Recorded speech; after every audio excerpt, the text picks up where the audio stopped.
We are about to convene. Inasmuch as we do not have a quorum, we will start by hearing Representative Pace's bill as a subcommittee. Representative Pace, you go ahead when you're ready. Thank you. Good afternoon, how's everyone? I'm Representative Sharon Pace of the 74th District in St. Louis, Missouri. I'd like to thank the committee as well as the chair for hearing this bill again. It did get out of committee a while back. I didn't get a chance to make it to the floor, but I do appreciate seeing some of the same faces, and you probably know some of the background to the bill as well.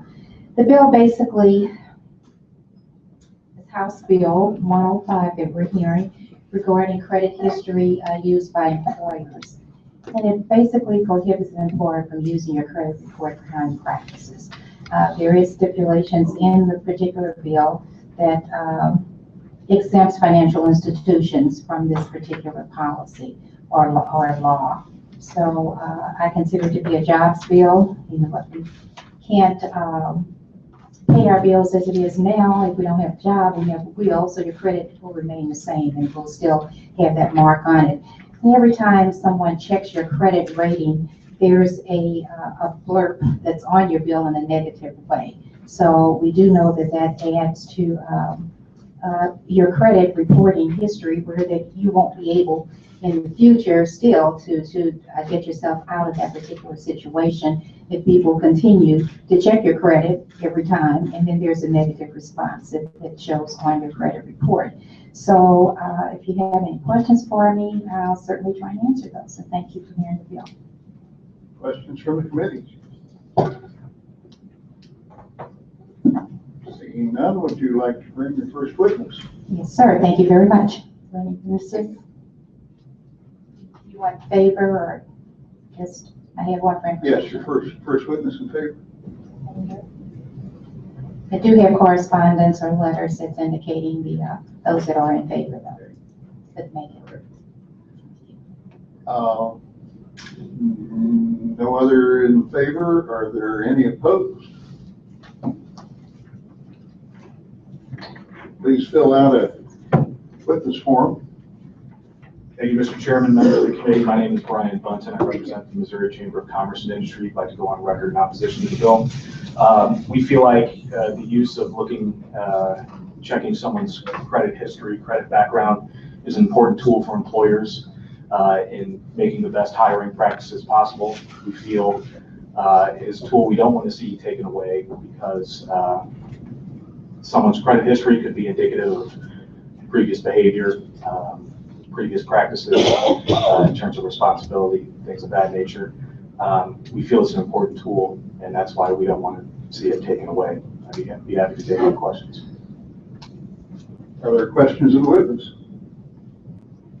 None appearing. Thank you very much. Are there others opposed to the legislation? None appearing. Are there those here who would testify for information purpose?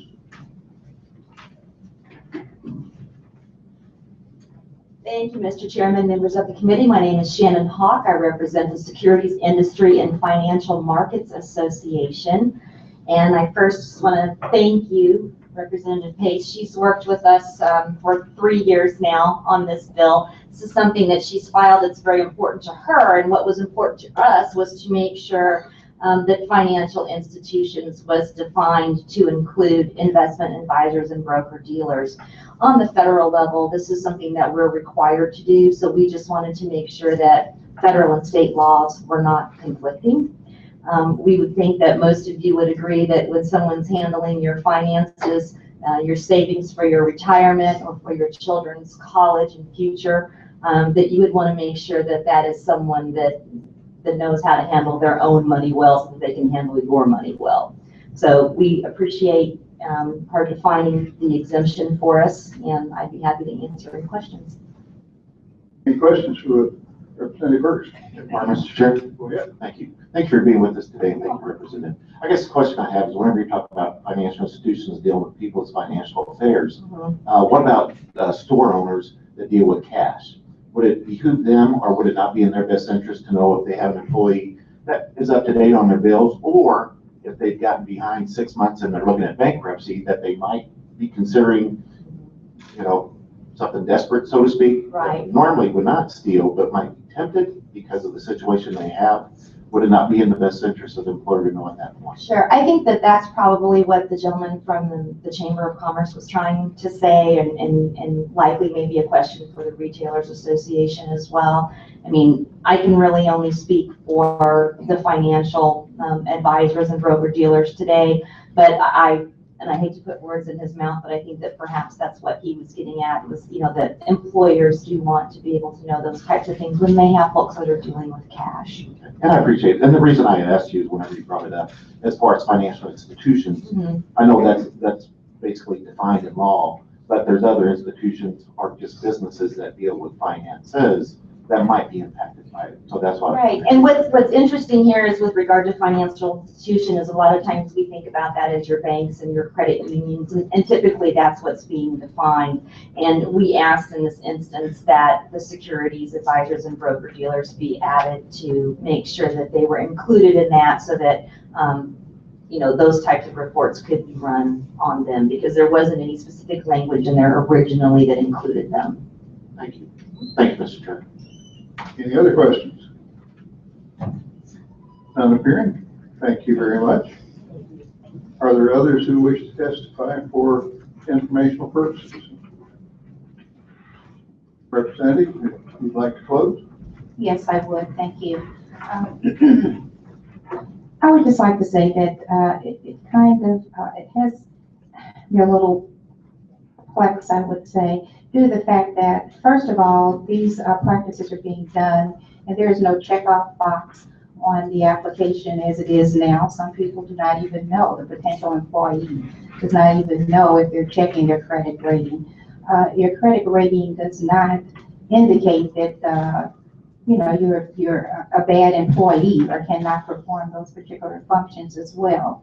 I think, as Mr. Hertz, Representative Hertz has stated as well, that if there are policies that are included in certain organizations relating to the finances and if they're handling cash in itself, there would be something that they would be able to initiate and be sure that those policies are carried out without having it go to this particular level as far as the financial institutions. But when you get to this particular stage, which is a higher level than a cashier or what have you in a bank or not in a bank, I'm sorry, but in a retail store, what have you, they normally have policies that would address those issues and then that would be carried on in the normal functions, of their operation.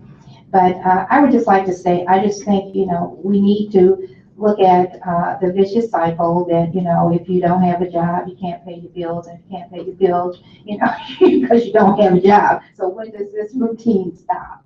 And we need to give people opportunities. I'm sure we all know, if not ourselves, that we may have a blurb on our record now too, the way the economy is. And so who's to say? We can't look through a crystal ball and say this person is going to steal today or tomorrow, either, regardless of what the circumstances may be.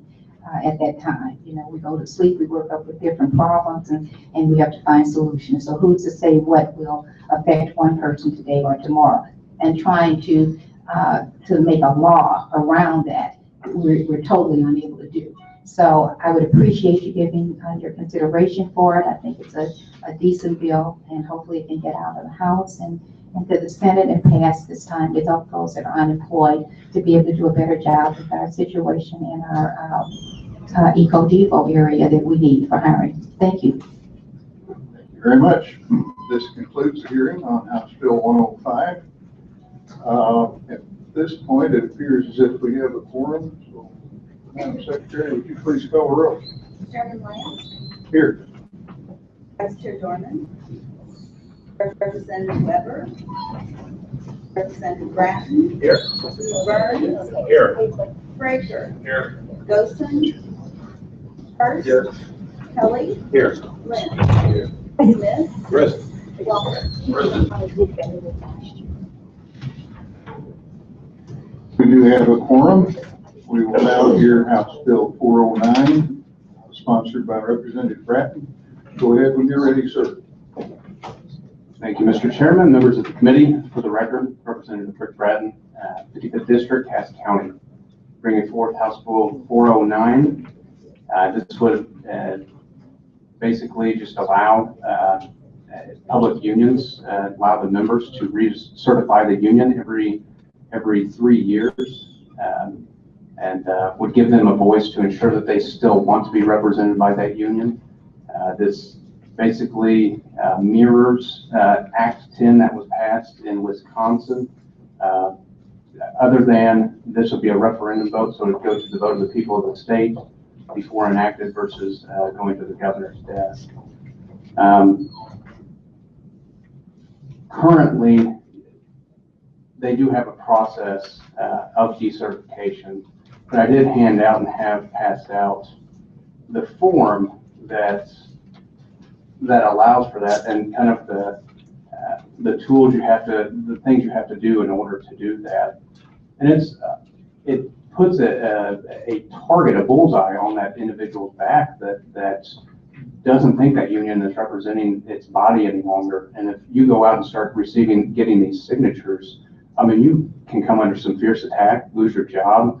I mean, it can be very detrimental for that person, especially when we're dealing with the public sector and public dollars. I think that just putting forth an election process, no different than what we have for us being a representative. I think it's good policy, and it's not, taking away anyone's rights. It's just ensuring that we're not going to put a bullseye on individuals' backs, and just make it to where if they want to be represented as a whole, they can continue to do so by voting that. So, I mean, it's a pretty simple bill, and with that, I'll be happy to answer any questions. Thank you, Representative. Are there questions from the committee? Representative Hurst? Good part, Mr. Chair. Go ahead. Thank you. Just working all right. Thank you, Mr. Representative. I was just wondering, do you have any idea, or maybe someone in the audience might, but as far as how many times has this been successful where someone has removed a union? Well, I've looked up, tried to look up for Missouri, and I couldn't find one. That's the thing. I mean, yeah, the process is there, but if you look up the kind of the stipulations that are involved, I've got stapled there on the back. I don't know if I can get them up. They have to, it has to be on non-work time, it has to be non-work areas. I mean, it's pretty extensive on what they have to go through. And then they can go through that whole process, have the whole hornet's nest all riled up, and then they can rule that somehow you violated this, and then it's gone away. But as for the state, I could not find a union that had been decertified. So, have you talked to people that worked in unions that were dissatisfied? I work construction. I work right alongside union members all the time. A lot that are for or against, but the ones that are against, they know that it would be suicide for their job if they were to ever try to tackle something like this. Because if you talk to the wrong person, I mean, all heck is unleashed upon you. And you have the companies and all the supporters target right on your back. So who would want to do that when you're trying to provide for your family? I mean, I think this is just good policy. And it's not attacking the unions. This is just ensuring that every so often we have a vote to ensure that they want to be represented. So it would give the employees a chance to make the unions accountable to them? Absolutely. Make it a little bit easier for them to basically hold them accountable? Yes. Thank you, Representative. Thank you, Mr. Chair. Other questions? Representative Smith? To inquire. Go ahead, sir. How you doing today? How about yourself, Representative? All right. This is an interesting committee. It is. I gotta add it. Sometimes it seems like Groundhog Day. It gets more creative, it seems like, each and every year. All right, so I see the bill. All right, so elections have cost. Who would bear the cost of the election? Well, it'd be the Labor Relations Board would be conducting, I believe, let me see, or the State Board of Mediation within the Department of Labor would. So But the cost, it said on the fiscal note, if I can, 0 to 289,000. Yeah, and that's just kind of interesting. I just had an election in my union, which is not a public employee. It costs us $40,000 just to have an election. And we've got a smaller amount of employees than in the public sector, which would be firefighters, police officers, CWA, SEIU, state workers here asking. They're very costly, but with your bill, it puts the cost essentially back onto the taxpayers because we're the ones who fund the. Throughout all the public unions, I mean, it's all public money, it's all tax. I'm just talking about this state here. Yeah, well, I guess it would be. It would be put back on the resident depending on, no, not really, because you said the mediation board would have to pay for it. Well, that's who would conduct the election. So, I mean, do unions, like you said, put on, I mean, how often does your union put on an election? I mean, they have to put on an 3 election. years for officers in our local lodge, and then one every 4 years for our district, and then depending on if the contract's opened up or not. So I think the way that this is written, or even could be amended to where it would fall within that normal election process with any, that they normally hold, that way it wouldn't be an undue cost. So I'm open to that. I think that would be good policy. Yeah, because they can be quite costly. And I'm sure there'll be some people that come up to talk about them. So that's I kind of have an issue with that. And as far as the transparency, I don't understand what's not transparent. So before you mentioned like decertifications and you couldn't find one, I don't know if they keep a chart of them here in the state, but I know within my union, we just had one about 3 months ago. We had a local out of our district that decertified. They were had their reasons and they did. And it happens. I actually probably more often than people know about. But the process is there. The union doesn't set the rules. I was looking at your sheet about you can't collect signatures during work hours. That's kind of an employee thing. You know, they don't want you doing both at the same time. So I would suggest you do something to change the rule with the employee portion of how their rules are, as opposed to kind of forcing people to have an election, because that's what this does. It forces public employees every 2 years to be forced into an election that essentially they didn't sign up for. And I know I have an issue kind of with that, but would you be happy being forced to do something every 2 years that you're Well, every 4 years, we have to go to the ballot boxes to vote for our representation on the state, federal.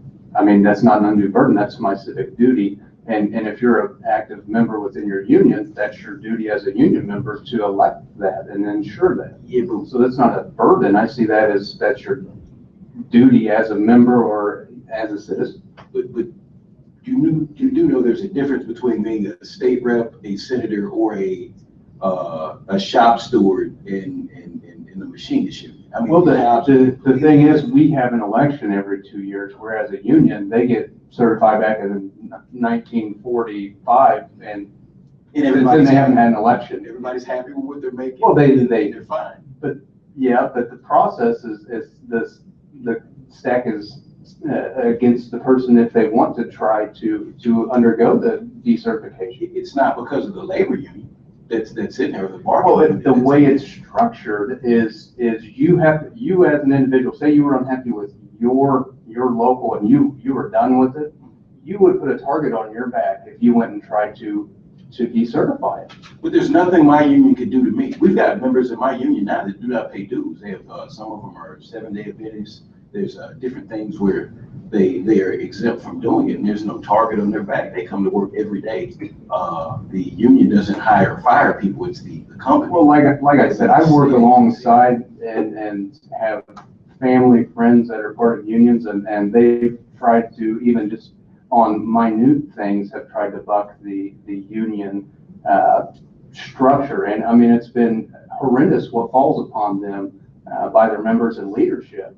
And to say that would not happen when you're trying to disband that union, I disagree. I just disagree with that. But still, you might have somebody upset. Like I might be upset that there's constant attacks on labor unions, but there's nothing anybody else in here can do. So I'm saying there's nothing within a labor organization they can do to a member to get them fired or anything like that. The company would love for that to happen. Well, because that would go right into the put you under the microscope, and all of a sudden, well, we're kind of slow. Guess what? You're going to be the first guy to to go to the union hall, and not work and wait for work. No, but that's based off seniority, once again, kind of how you're hired. So it's not like the union's like some oppressive regime forcing people to do something, but we'll have. I'm not saying that, no, but this would allow, and like I said, I'm more than happy, I think, amending it to where it's within the normal election process of somebody saying, yeah, I want to be represented. I guess I don't see the problem. To me, it's just like injecting government, more rules upon the fine citizens of this state that have made a decision to do something, and now we're forcing kind of rules on. Well, this is, I guess where I disagree with that, this is taxpayer money through and through. So this is being a good steward to ensure that the taxpayers are protected, and the people want to be represented, get a say in that, and instead of having to put a target on their back in order to do so. Yeah, they get a say now, I think, kind of on local levels with local dollars going out on the state dollars. So I think we'll differ there. But this, in the past, there's normally been bills that have cut out certain public unions, but I see you were pretty much all inclusive on that, but not to hog too much time. Thank you for answering some questions. Thank you, Mr. Chair. Other questions? Representative Burns. Commissioner Inquirer. Go ahead. In all due respect to you, Representative, I think I hear this kind of talk a lot, but as someone who's never been in a union, who's never lived through the union process, who's never fought for their union, the things you're describing are illegal by federal law. If the person you talk to was harassed by their union, they can go to the National Labor Relations Board, or they can go to the U.S. Attorney and sue that union. They can't be laid off unless it's by seniority.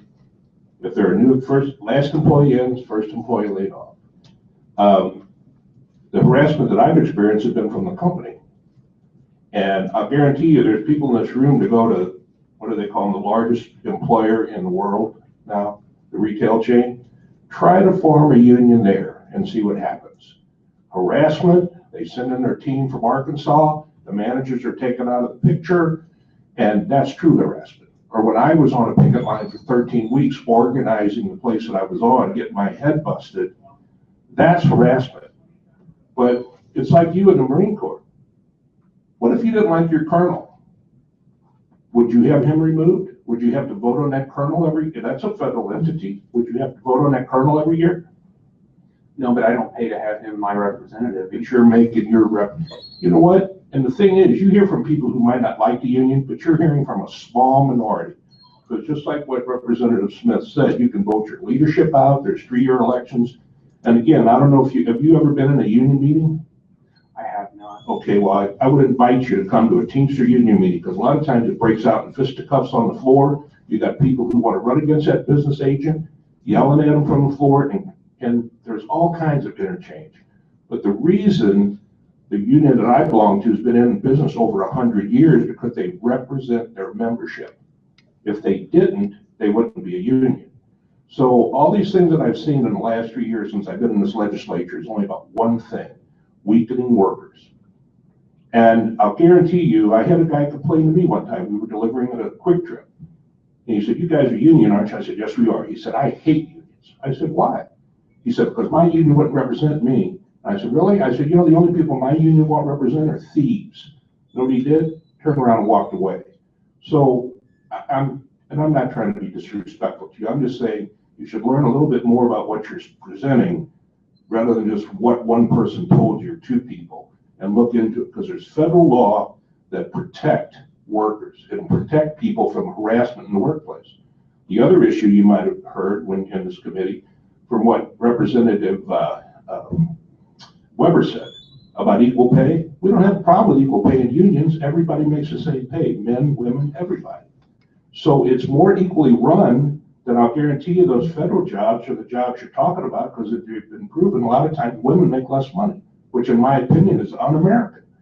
So I respect what you do, and you know I respect you as a human being for what you've done in the Marine Corps and all that. So, but the point is, I just think you're way off base on this, and there's so many things we could be doing for economic development, but yet we're wasting our time on stuff like this. The unions have been in business 150 years for the electricians union in St. Louis and Kansas City.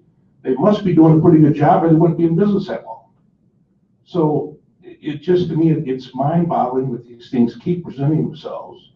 And if you want to work in a non-union job, then go work it. Like if your company's non-union, God bless you, that's great. But if people want to be in the union, they choose to be in the union, they shouldn't be put under that harassment. Every 2 to 3 years, they have to vote for this and vote for that, and do this checkoff system, and all these things that are already taken care of under federal law. So anyway, I mean, if you want to respond to that, fine, but that's my point of view. It's really. Well, you know, and I understand where you're coming from with that you think your union did a fantastic job, represented you well. And I think that this will still allow for those unions that are doing an extremely good job of representing, that they'll still be able. Why put them through that? I mean, if the thing isn't broken, why try to fix it? Well, this is at the individual level. This gives the worker themselves to say whether they want to be represented by that union any longer. Well, they have that because a generation long before had voted that union to represent them. I think that generation should have a say whether they want to be But represented. they have that right. As the first day employee, if you got in and didn't like what you say at Boeing Aircraft, you didn't like what they were doing, you have the right to go around and you can get a group together. It's happened in some of the unions recently, but it's generally a small minority of people, and the majority, or 50% plus one, does not agree. So it falls on deaf ears. But as far as being harassed or costing you your livelihood or hurting your family, that is totally against the law. It's against state law, and I know it's against federal law. Well, I understand, and I'll be more than happy. You know, I went to the Department of Labor and their criminal enforcement actions just in 2011 when this Wisconsin bill was enacted.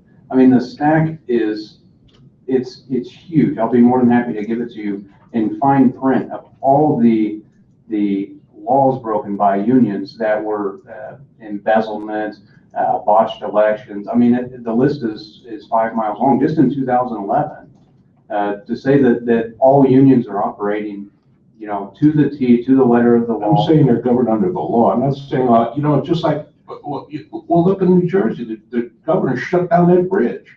He's the governor. How many times people in business, managers, are embezzling money? Human nature is human nature, but that's what laws are for. But to say that unions aren't working, they wouldn't have been in business all the years they've been in business, and maybe there are some things, maybe those things are allegations that were investigated, and they weren't found. Actual rulings of what. Then if they are, that's fine. Just like I showed before, the Teamster magazine that comes out like quarterly to 1.5 million members. There are 3 federal judges in that. Now they've signed off after, I guess it's 20 years from the first Bush administration, who assigned them to it. Clean bill of health. So for 20 years or 25 years, they've been in observing the operation of the Teamsters every month and make their findings, and now they give them a clean bill of health. So to say that they're not operating well or they're not doing it well, I mean, maybe there's some things that happen. Human nature is human nature, just like the last bill they talked about. That's human nature. But to say that they're not doing it, and it just, and I think I've got probably some people to testify, and I'm sorry it takes so long, Mr. Chairman. But I just don't see the problem. And after living through it, you can vote your officials out. And believe me, embezzlement is something that's watched very closely by the FBI and a lot of other agencies. So I thank you. I wouldn't agree to disagree. Representative Bratton, have you got witnesses in support? You guys can. We have Missouri Lant. Please come forward.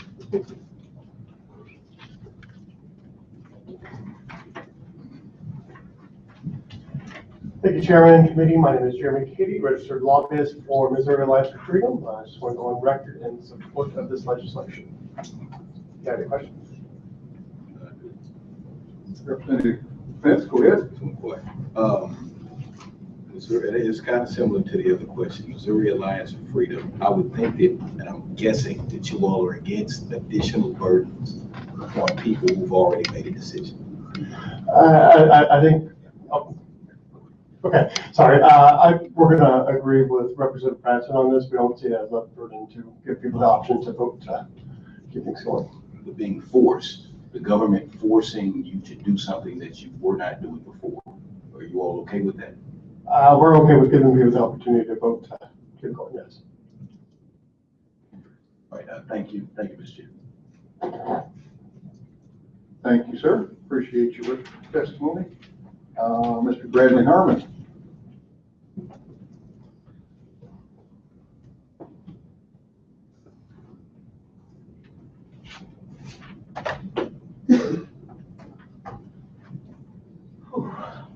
Thank you, Mr. Chairman, members of the committee.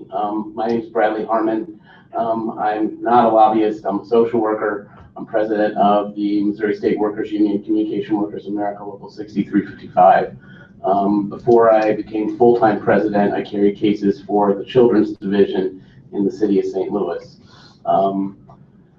You know, I think I sort of share some of the sentiments that Representative Smith expressed about feeling a little bit like Groundhog Day in terms of coming here and talking about labor bills that relate to the public sector again and again. But this body is an important body, and even though I strongly disagree with Representative Bratton's bill, he was elected by the people, and I respect that, and especially your service to our country and to our state. So I thank you for that. But I do think that this bill is very misinformed and unnecessary. I'd like to first start off with the proposition that if the purpose of this bill is to allow employees to exercise their choice about whether or not they want to be represented by a labor organization, and instituting a scheme where every 2 years there is a choice for public employees to be represented by a labor organization, then the sauce that's good for the goose would be good for the gander. And I'd be interested in, why don't we also have an amendment on this bill that says that employees who work in unorganized state agencies can automatically have an election every 2 years to decide whether or not they want to have a union.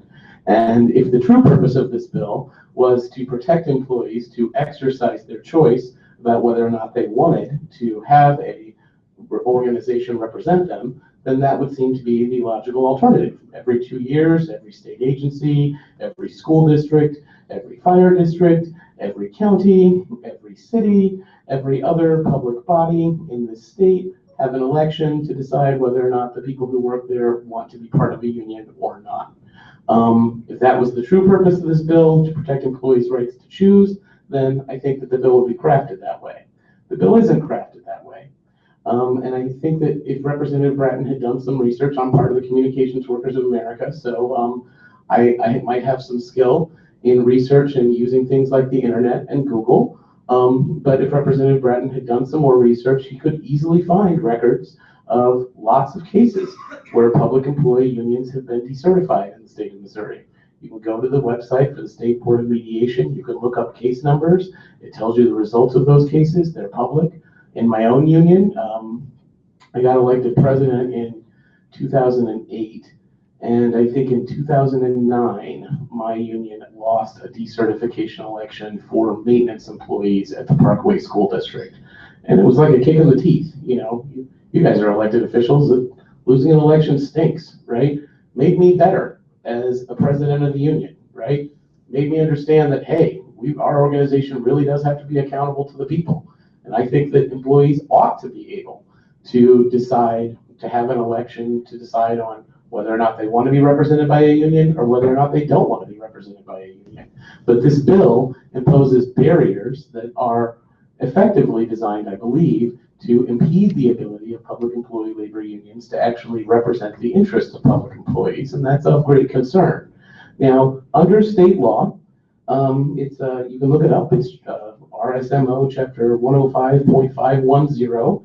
It is already illegal for for a state employee or for anyone to intimidate, coerce, or harass anyone for supporting a labor organization or for not supporting a labor organization. If this happens in a state agency, and if there is an instance where someone is going around in a social services office and trying to decertify CWA as the union, and if one of my officers or one of my stewards was intimidating, harassing, or trying to coerce that person, they would be breaking the law. If management found out about it, that individual would be fired. So this is already something that existing law protects rather well. The same rules apply for, by the way, trying to certify a union. If we recently had a representation election that I also lost. So I'm losing elections that I'm talking to you guys about here today. That's a little awkward. But at the Webster Grove School District, where a group of custodians said they wanted to be represented by CWA, and they had to take, during their break times, they had to, in the break room, go to, talk to their fellow employees about signing a petition to get a union election to happen. And so the same process applies for decertification as it does for certification. And I think that makes sense. People who work for the Family Support Division, the state of Missouri isn't paying them to go around and pass around petitions about the union. The state of Missouri is paying people who work for the Family Support Division to do the business of FSD. And so if they want to do something about a labor organization, under current law, that has to be done off the clock. And under current law, it's illegal to intimidate, harass, or coerce anyone for supporting or declining to support a labor organization. So this bill really is unnecessary. The other thing to think about with this is we already do have a regular process of elections. The union only exists in reality because there's an agreement that's negotiated between the union and the employer. And we can only deduct dues, and we can only have access to the employer's premises. We can only interact with the employers that we represent where our members work because a labor agreement has been negotiated that the members have voted on. And those agreements typically last about 3 years. Sometimes they last 2, sometimes they last 4. It's variable. But there are periodic elections where the employees get a right to vote on the agreement. And if they don't like the agreement and don't think the union is doing a good job, they could vote the agreement down. The union would lose all of its rights to collect dues, to come into the workplace, to deal with the employer, and to do all of those things. So this already exists. But what this bill would do would place a significant requirement on every level of government in the state of Missouri.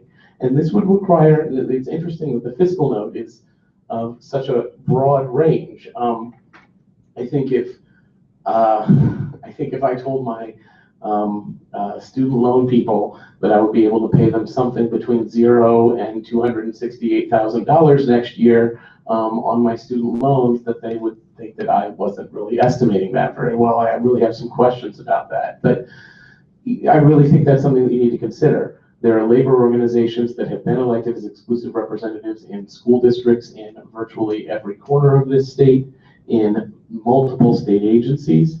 I can give an example of a recent time where a state agency, a labor union, was decertified. The American Federation of State, County, and Municipal Employees was decertified.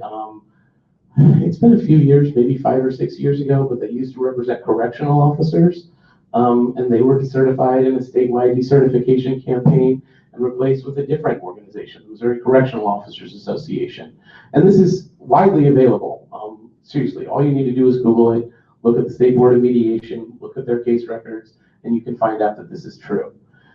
It's very concerning that, based on information that really doesn't reflect, with all due respect to the representative, that really doesn't reflect the way the labor organizations work, is again being brought before this committee. And what's most disturbing about it is that there are huge problems that state employees are facing right now. There was a story that came out in the St. Louis Post-Dispatch today that told us that 46,000 state employees quit state service voluntarily last year. 17% turnover. It's the highest number of state employees who quit since 2005. And the state does a survey whenever you quit the state. They give you a little exit interview and ask you, what are the reasons that you're leaving? I can tell you, I see that data. It's available from the Office of Administration, Division of Personnel. The reasons that people are leaving the state isn't because there's a union there that they don't like being represented by.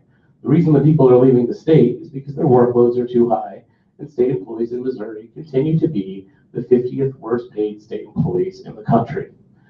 One of the things that state employee labor organizations do is come here and ask you, why is that continuing to happen? I apologize if that makes any of you uncomfortable, but it's our job. We do a job that's really important. I'm the children's service worker. We investigate child abuse and neglect. People who work for Department of Mental Health This is help a people with serious fascinating problems. discussion, but let's keep your Thank you, testimony Chairman. to the bill, please. So we have these real issues that we could be dealing with. And instead, again, we're talking about a bill that has information that could easily and can easily be shown not to be accurate, that solves problems that don't exist, and that places a significant barrier on poorly paid, hardworking public employees who just want to have an organization that can speak for their interests and try to get the state to give them, us, the resources that we need to do the people's business. I hope you vote against this bill. The only way I think you should vote for the bill is if you amend it so that it's a clean choice. Every 2 years, every single agency would decide, should we have a union, should we not have a union, whether that state agency was unorganized or not. And if we're really interested in protecting employees' rights from intimidation, let's talk about a process like that. I'd be happy to answer any questions. Representative Smith, if you will keep it to the bill. Thank you. Okay. How many members do you have, state workers in your local? A little over 1,000. Okay. How many possible members could you have? We represent for state employees, Department of Social Services, and part of Department of Health and Senior Services. The total universe of people that we represent is about 6,000. But only 1,000 of them are dues-paying members, right? Correct. Is that because you have to go out and solicit each member? It is kind of a yes or no question, sir. Yes. So if I become a children's service worker, I'm not automatically a union member, am I? No, you're not. So you have to come talk to me, right? That is correct. So I choose to say, yes, I am, or no, I'm not. That is correct. So I've made the decision already. If you're a member, then you've filled out an application and asked to be a member. If I'm not happy and I say, hey, I'm just not gonna pay dues anymore, can I do that? Yes, you can. So you've made the choice. You're not being forced to do it. You can stop paying at any moment. Correct. And there was some allusion earlier, it may be true in other labor organizations, but the union has absolutely no authority over who gets hired or who gets fired. I just wanted to kind of go over that because I think some people think it's automatically you become in a certain classification and then you become a union member when it comes. But matter of fact, I think there's some on state law saying that you don't have to, if you're a public employee, you don't have to join a union, do you? I couldn't tell you if that's a state law or not. I can tell you that the way that all of the employers that we operate with, that is the practice, that yes, you don't have to become a member. Not only do you not have to become a member, you don't have to pay any kind of an agency fee or fair share fee, no fees at all to the union unless you agree to them. That may be with the teachers, there may be a representative to come up. I just wanted to clear it up. But thank you for adding additional information that people have already made a choice. They're not automatically union members, but now they'd be forced to endure and probably even pay for an election that they didn't want in the first place. Thank you, sir. Thank you, Mr. Chair. Thank you, Representative. Other questions? Not appearing. Are there others who wish to testify for the bill? Not appearing. Others to testify against the bill? I'm for the bill, sir. Oh, I'm I'm sorry. on the list, sir. Sorry you missed me. Good afternoon, Chairman, honorable members of this committee. You're against the bill. I'm for the bill, but you just called and I was on the list, so I ran up. You want opposition first, Chairman? I thought you were in opposition, but you go right ahead. I mean, you want support for it first? I don't think there is anymore. Go ahead. Afternoon, Chairman, honorable members of the board. Sorry, I jumped up here. I was on the list. I thought he overlooked me, so I ran up here, got confused. A lot of good points have been spoken about this bill. I wanted to make sure there was a couple things maybe missed. I ask all the time when we see these anti-union, anti-worker bills, we continually see this kind of legislation filed, and it's nice that the sponsor has spoken up this time to talk about the authorship, that he saw this happen in Wisconsin out of Act 10. But I think the real question to you is it necessary in Missouri? Are there workers asking for this kind of legislation here? sounded a little complicated what you heard, but I can tell you personally, it's a very easy process. While not necessary because workers choose to be in the union or not, but getting these elections conducted happen any time that we are renewing a union contract. Showing of interest, it's driven off of a workers' democracy process. One worker can speak up about it and get others to sign a petition that's a showing of interest and have the board run the election. So we currently have a process in place. I question too about this single person target. Because frankly, it's going to be a whole petition of names that are on record that have filed to want to have a decertification or a question of an election reoccurring again. I can tell you, I am one of those unions. I had a decertification about a little over a year ago with a public entity. I never even knew who the petitioner was. The State Board of Mediation didn't want to tell me that. So frankly, I don't know about the target on the back thing. I certainly at one point had that opposing petitioner call the union and say, I'm the one that did it, and I'd like to talk to you about this. And so I think in an honorable way, that's probably how the system happens and how that person gets exposed. They could step forward at some point and say, hey, I don't want to fight over this issue. I want the election to get conducted. So I've had other petition for decertification elections and I've won them. So they happen all the time. I can tell you most unions probably have one happen every 2 to 3 years. We get some kind of a decertification petition filed. I think the process is very simple. It's driven off the democracy of the people to have take place. Outside of that, here we go again. We're picking out the public employee unions, and I know that you're stewards over the state, but we're talking about other public entities too that we're calling for this question, shall we mandate this election process to take place? I think you're going to hear, for informational purpose, maybe the departments here, I don't think they have jurisdiction to run elections over police, fire, teachers. So what are we going to do with those organizations in their election process? Are the school districts going to bear the cost? Is the municipality that has the fire department? I think we're getting into some employer burden of cost on this kind of a process too that they may answer. Lastly, I don't challenge at all the department. They'll work very close with the department. We're talking about $60,000 per staff person after their salary and fringe benefits. My estimate, if you could do 2 of these elections a week, you'd be lucky because they're all over the state. There's 637 certified entities in Missouri that are public. We're going to have a half dozen election judges running all over the state trying to conduct elections at least 2 times a week. High cost for staying over. The fiscal note shows buying a fleet of cars for them to travel in. I think their fiscal note at 407,000 is low. I'm going to guess it's more staff than that. I'm here to question them, but I would say more like $750,000 for a very regulation type policy that you're considering here that I don't know that any workers ask for. So that's the thoughts in making a couple of points about the issue. I'm more than happy to answer any questions. The questions for the witness. Thank you, sir. Thank you. Are there others in opposition?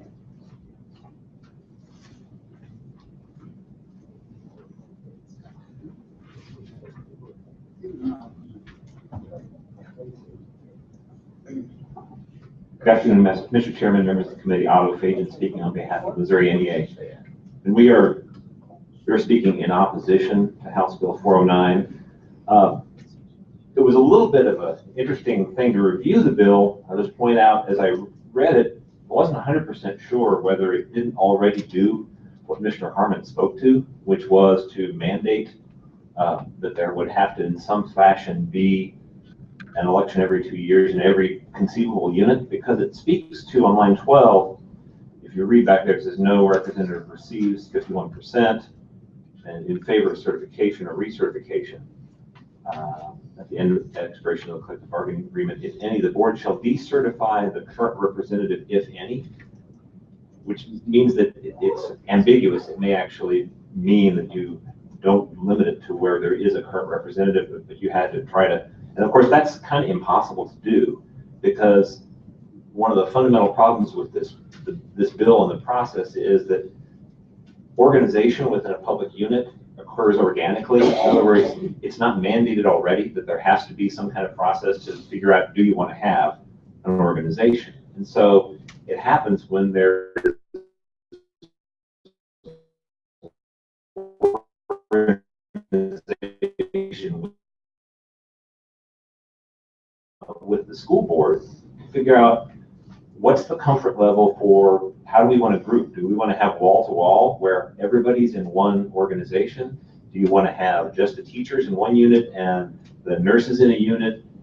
And so there's a conversation that happens at the local level that this bill doesn't respect. And in particular, as it relates to school districts, as it was pointed out, the State Board of Mediation isn't automatically called in to deal with representation elections for teachers. They are for non-certified staff. They're covered under 105, the subchapter, and so the state board must run those elections. But right now, the school boards get to decide. They can use, and sometimes it will happen, that they will call in, they'll say, we're just going to use the same process. Makes sense, because then you've got the process for your non-certified, the process for your teachers, all the same. They have that choice. But if they choose not to, like in Columbia, they had the League of Women Voters conduct the elections, and they had elections at over 2,000 employees. It's a big place. And so they had the League of Women Voters conduct the elections pursuant to the board policy. This would actually then go in and say a different process mandated under the state law and relating to the State Board of Mediation would be used for decertification. So you would lose the existing parity. Because right now, the school board sets up in policy the process for the election, and then the similar process would be used for decertification. So there's a significant loss of local control for the employer on top of the fact that you would be losing the parity. Right now, you don't automatically beat the bushes and figure out whether each unit wants to have. You let there be a showing of interest, and then there can be a showing of disinterest. Or in our case, we may have some kind of a situation where there's a school district that has members of a couple organizations, and there is a desire on the part of one or the other to seek to become the representative. So there are a lot of troubles and problems with this bill. For those reasons, and the reasons we concur with the testimony already in opposition, we would speak strongly in opposition. We would urge the committee not to move the bill forward. Happy to answer any questions. Thank you very much, sir. Representative Smith. Go ahead. Quick question about membership. If I'm an NEA member, do I have to pay dues? If you choose to be an NEA member, you have to pay dues. No, okay, I'm sorry. I get hired at Pattonville School District. You can join. You cannot be a member of a professional organization or union. You can be a member of one of three. Okay, but as a condition of employment, I'm not a... Absolutely not. As a matter of fact, as I've spoken to this committee before, we have 168.300 that specifically spells out everything about payroll deduction. It specifically says no deductions other than, taxes and retirement can be made without the employee. So that it's pretty clear. You actually can't do agency fee for the 100,000. So if I, so you have to solicit the member. Yeah, Or is it possible, right, who's paying member, even though they'll receive the freeloader benefit if they don't? Right.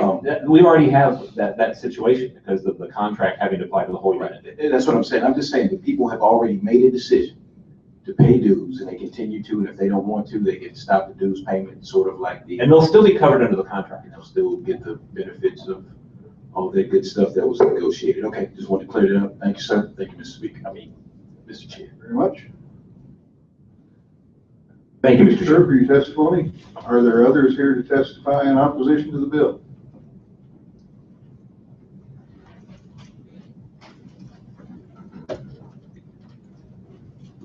Mr. Chairman, members of the committee, Ken Menges from the Sheet Metal Air Rail and Transportation Union. We go in opposition to this bill. Thank you. Thank you, sir. Good afternoon, Mr. Chairman, members of the committee. My name is Bruce W. Holt. I'm a registered lobbyist with the International Union of Painters and Allied Trades, representing members doing me too also to save committee time. Thank you, sir. Thank you, sir. Are there others in opposition? Are there those here for information purposes only?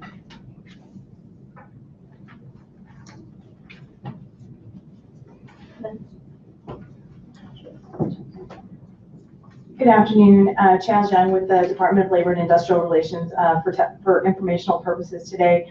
I wanted to just go through a couple of items. I came particularly just to point out some issues with the fiscal note, but before I get to that, I did want to just address a couple of things that have kind of come up in testimony and questions so far.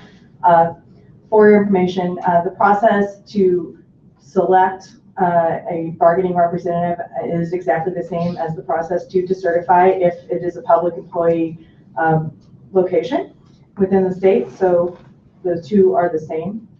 And also to get to the number of bargaining units, we estimate around 600. Is a little bit difficult to get the exact number as this is not something that we don't come in contact with each of the bargaining units on a regular basis. So we have to kind of go back to the archive of records. We may or may not have heard from them, or they may or may not still be in existence just because they had a case, 25 or 30 years ago. The two school districts could have, merged together, or places changed their names and locations. So we estimate just around 600 bargaining units in the state at this time. To get to the fiscal note, the fiscal oversight considered that the bill at the earliest couldn't go into effect until January of 2017. So on the fiscal note that you all have, the fiscal note for 2017 is just for half of a fiscal year, because as you know, we go from July through June. So the $289,000 from the department would really only cover 6 months of the time. So I want to kind of point that out. Essentially, if we were to implement this bill, the State Board of Mediation would have to grow, would have to be at least 3 times its size, and that's a pretty conservative estimate of resources that we would need. We currently have 2 employees at the State Board of Mediation and 4 board members who are unpaid positions that conduct hearings and elections around the state. Those 4 unpaid board members receive, only on days that they travel or work for the board, a $50 stipend. So those are not full-time employees. It's just essentially like to pay their expense to go travel somewhere to count ballots for an election or to observe an election process. And the full-time work is handled by the chairman and his assistant. So our estimation is that for a full year to do this business, we would have to hire 4 full-time employees. We would have to spend somewhere between $407,000 and $425,000, and that includes their salary, fringe benefits, and then their equipment costs. It does not include anything for travel or any additional legal fees that might be necessary if elections are contentious and require additional legal expenses that we might have to pay for as a department. And then finally, I did want to point out that with 600 bargaining units as our sort of base estimation, if we had an election for each one every 2 years, that would be conducting an election over a 2-year time period, more than one every single work day. So it's quite a workload that we would be considering at this point. And that these resources for the State Board of Mediation are solely general revenue funds. There's no other funding source for this division. I'd be happy to answer any questions or provide any other information to the committee as requested. Other questions of the witness? None appearing. Thank you very much. Are there others who wish to testify for informational purposes? Seeing none, this closes the hearing on House Bill 409. Thank you very much.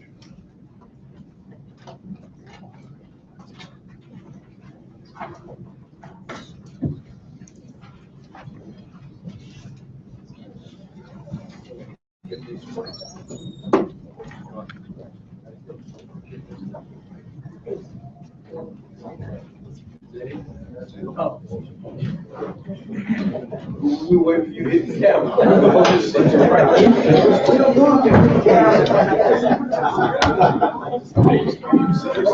See how the train going on? Thank